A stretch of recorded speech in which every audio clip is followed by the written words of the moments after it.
Hey there, doctors and nurses. It looks like you clicked into our video or scanned that QR code. I am Ian Nelson with eXp Realty. I got Chris Delaney here from Molitor Financial.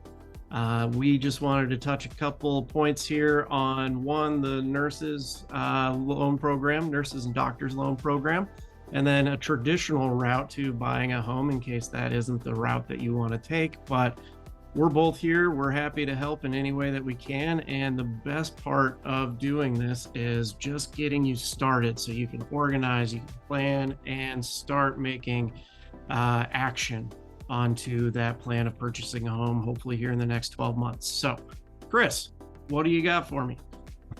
So we actually have a couple different options. If you're a nurse, so we have an option that's a minimum of 3% down. You do have to be a first-time buyer for that. Otherwise, it's 5% down. With the first-time buyer benefit, there's also potentially up to $4,000 in assistance. For that, you do need to be under 80% of the area median income, which is around 87,000 for the Chicago area. We do not have to include bonuses or overtime in that calculation if you qualify just on your base. So don't be worried if you're a little bit over that. There may still be options to take advantage of that. And that's on loan amounts up to $750,000. Along with that, we waive the underwriting fees and also include a credit for the appraisal, and along with another $500 closing cost credit. Wow. So that's the nurses program. A separate program for doctors would be a physician loan. So that's 100% financing, so nothing down on loan amounts up to $1 million. You do not have to be a first-time buyer to take advantage of that. And you can actually use that on 2-unit properties as well. Oh, in case you're looking to make an investment plan too. Yeah, it's perfect for house hacking. Wonderful. And the requirement there to use that is that you only live there for the first 12 months. Perfect. And that's pretty standard on most traditional routes as well, if you're looking to go in the house hacking route. Okay. So lots of potential benefits to utilizing these loans, and in doing so, that lowers your total closing costs with some of these credits, and it could make it a little bit easier to find that house that you're actually looking to live in for 10 plus years. Nothing that has to be a starter home. It could be something that has a little bit more longevity to it. Now let's start talking about traditional routes in case anybody doesn't want to maximize their benefit on this. A traditional way is doing conventional FHA, VA, if you happen to have been in the military service and are actually working in this hospital. There's plenty of things that you can take advantage of in those routes as well. Yeah, and actually, I should have mentioned this, Ian, that with the doctor loan program, you can also be in residency and take advantage of that.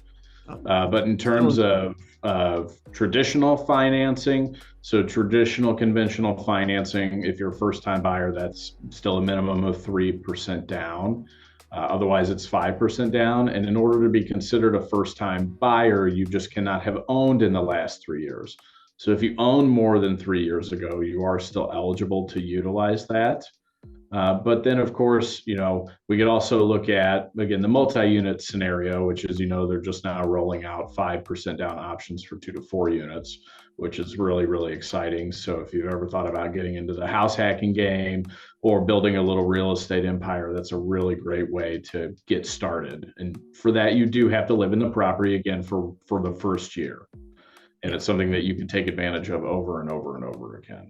And I have worked with nurses from this hospital actually to purchase a multi-unit last December.